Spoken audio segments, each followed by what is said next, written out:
যারা কামপ্রেমী তারা রাতে একটু অন্ধকার হলে তারা খোঁজে একটা নারী সঙ্গ, তারা বিছানায় যেতে চায়।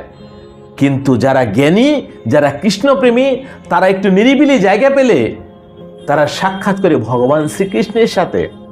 তারা তখন ভগবানের ধ্যানে মগ্ন থাকে, তারাও একটু নিরিবিলি জায়গা খোঁজে, একটু শান্তি খোঁজে।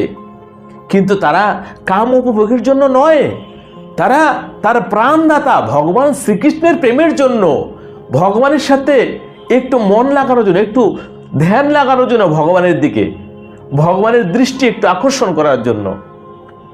অর্থাৎ কামিক প্রেমী আপনি যদি মনে করেন যে আপনি কামের সাথে যুক্ত হয়ে আবার কৃষ্ণকে পাবেন, এই ধারণাটা মন থেকে বের করে দিন। এই ধারণা মনে থাকলেও আপনি কৃষ্ণ প্রেম সম্বন্ধে কিছুই জানবেন না, কৃষ্ণ তত্ত্বের সম্বন্ধে জানবেন না। মুক্তি হওয়া তো